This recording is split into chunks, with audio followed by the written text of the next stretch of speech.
Now, if you're a teacher, if you're a speaker, if you're somebody who orally communicates, the chances are this past March you were forced into learning how to do something that you had no preparation for, no training for, no teaching for.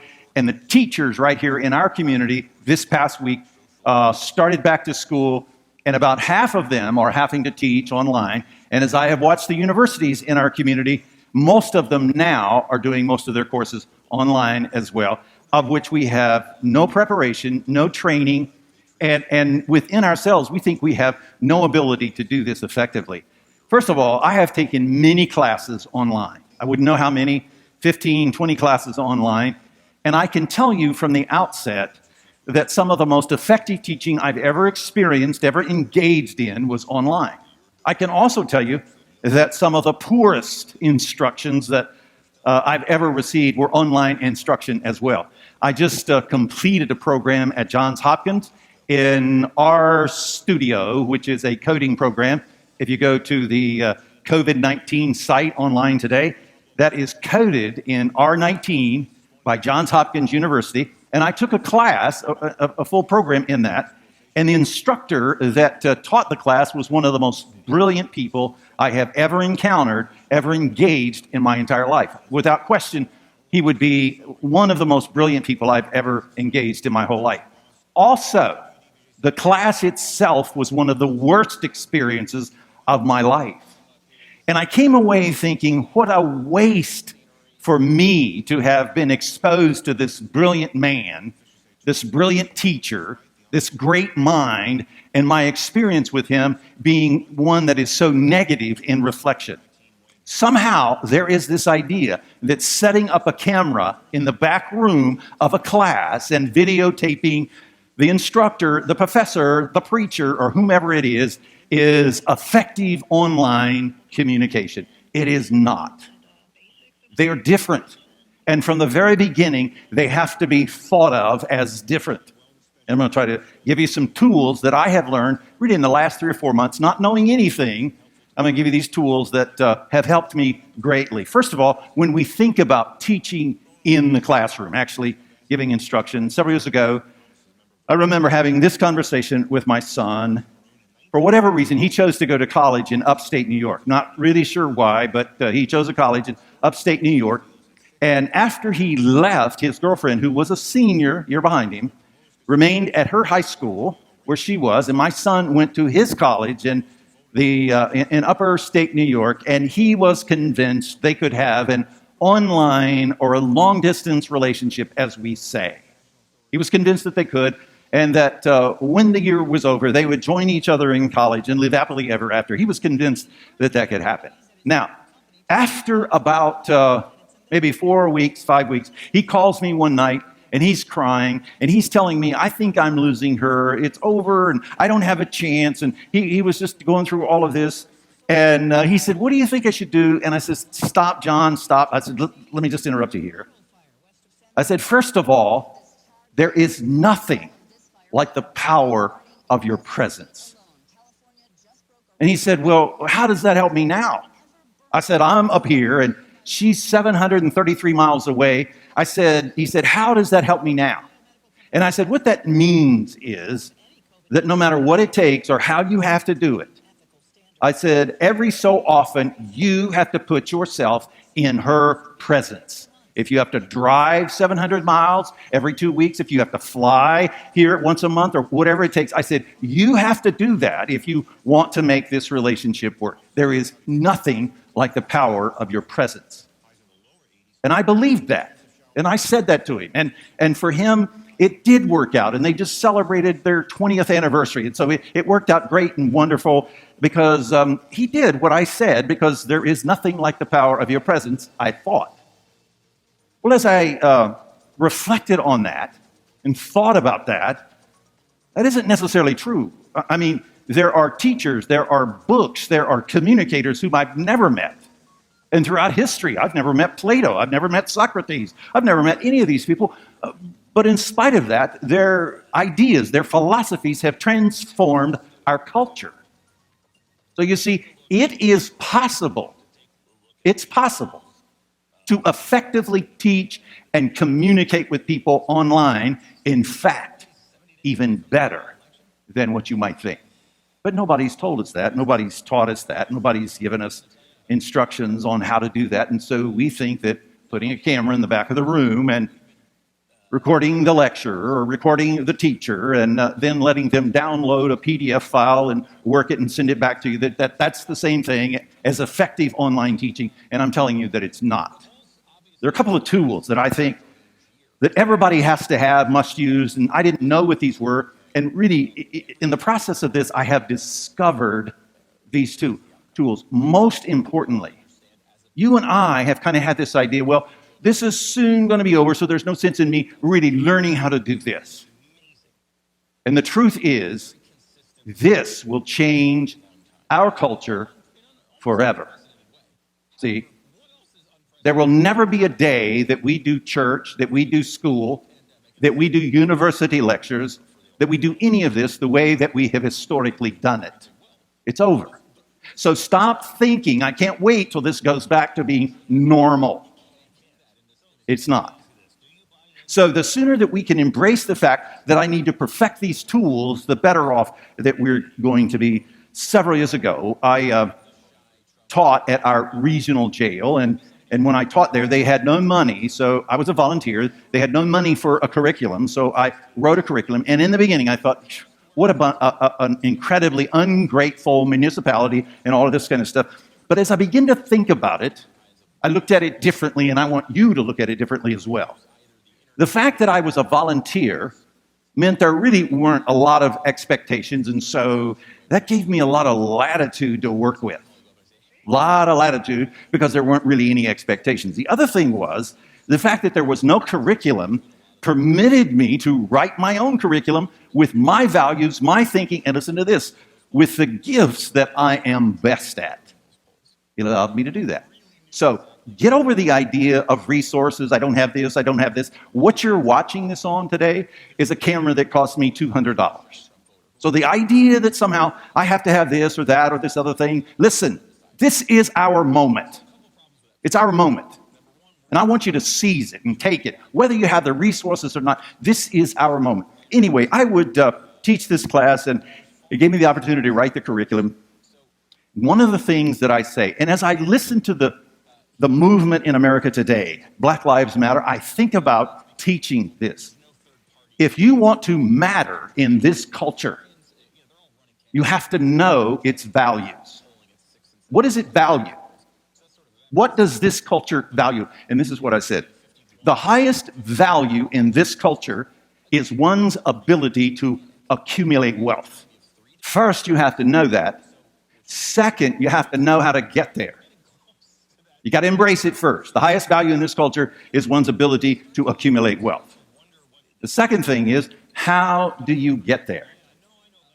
This is what I would say. Education is the most predictable path to accumulating wealth there is. Education is the most predictable path to accumulating wealth that there is. You see, that is unique to America. That doesn't happen everywhere.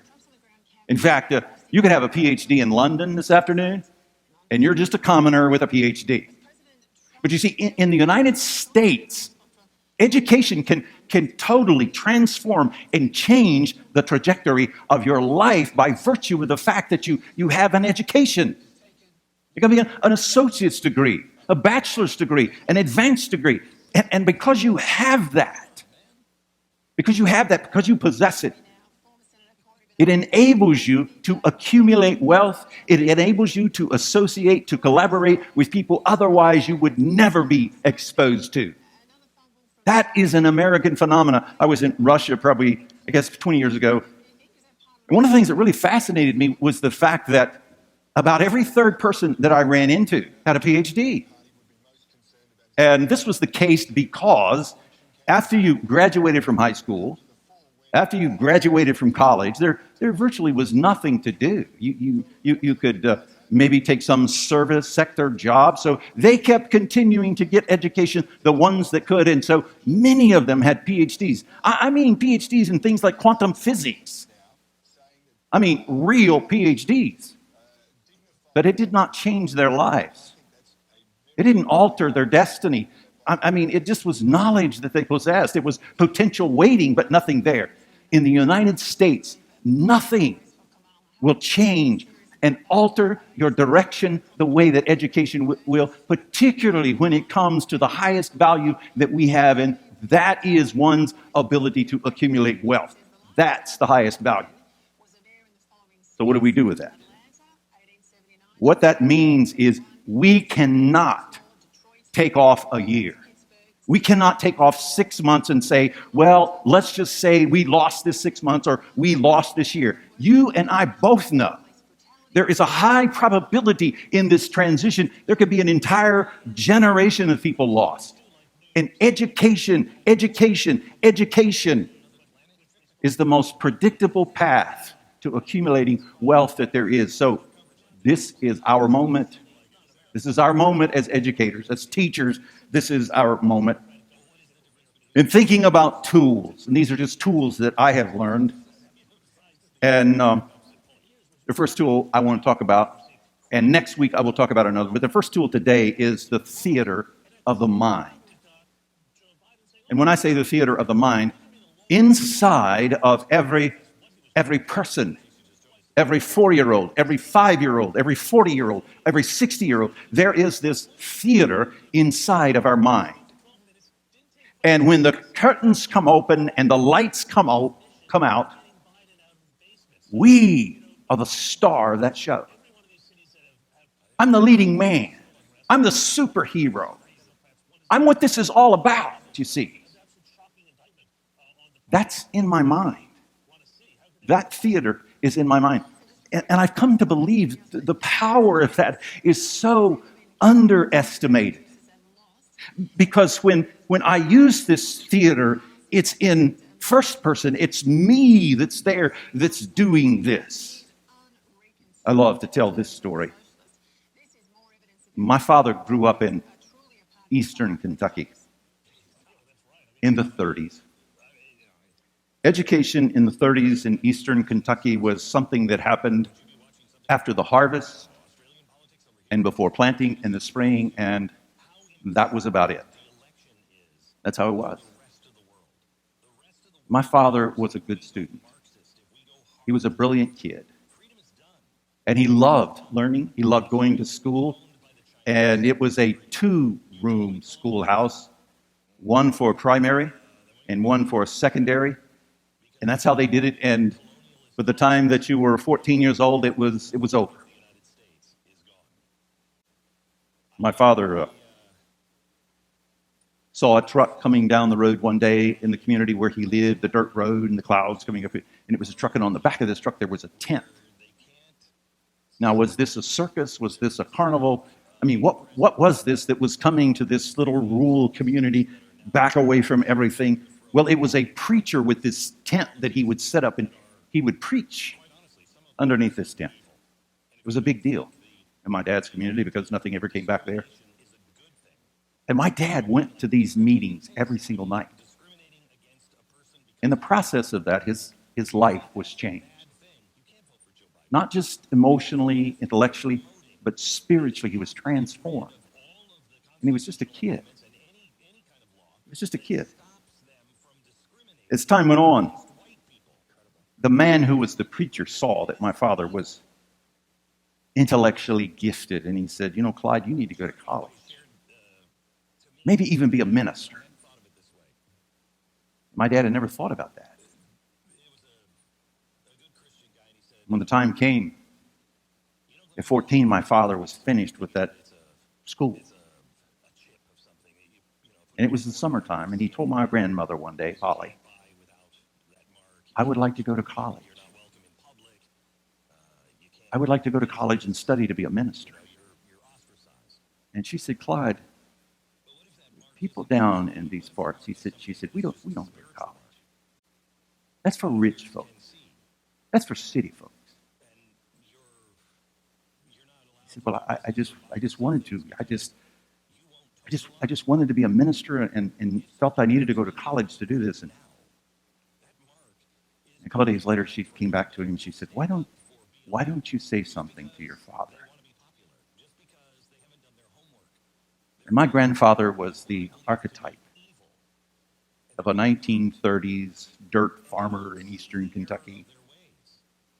His skin was tanned by the sun. His hair was bleached by the sun. And there were good days and bad days, but mostly bad days. And that's kind of how it was. One night at the supper table, my dad said his mother kind of gave him that nod. This is the moment. This is the time. And my dad spoke all the way to the end of the table and said, "Dad, I would like to go to college, and I would like to be a preacher." And I can just see this as if I'm in third person just watching this, that my grandfather Kendrick would all of a sudden stop cutting.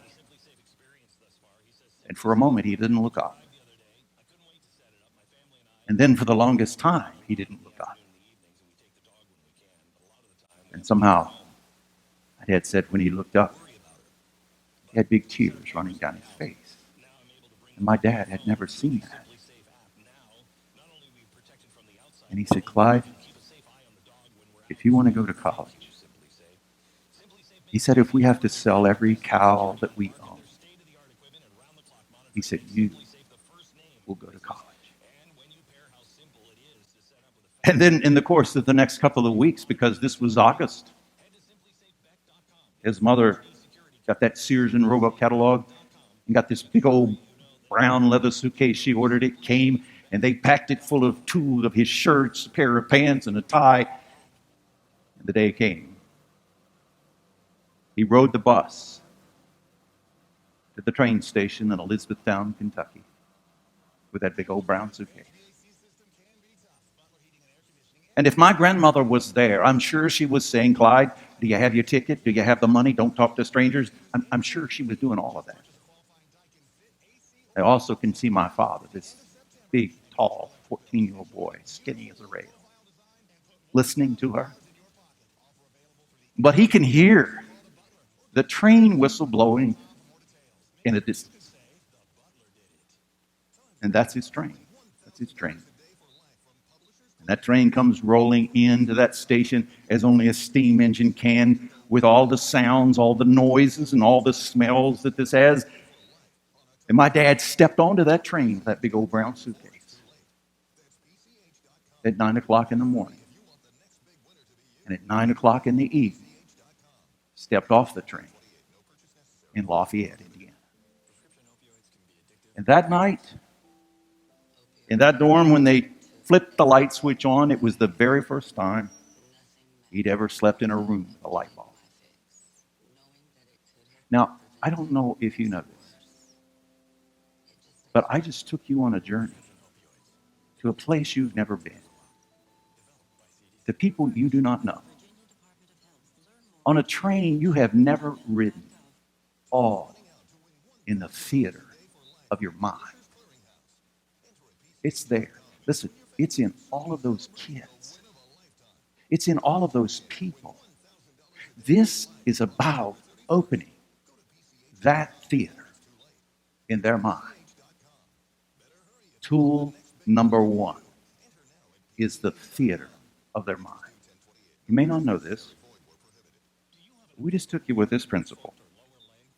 This is speed, time, and distance. It's physics. The train whistle that was blowing as it got closer and closer and closer, and then as it moved away, that's Mr. Doppler. All with the theater of your mind. Teachers, listen, this is not a handicap. This is an opportunity to open minds in a brand new way. I'll see you next week with another tool.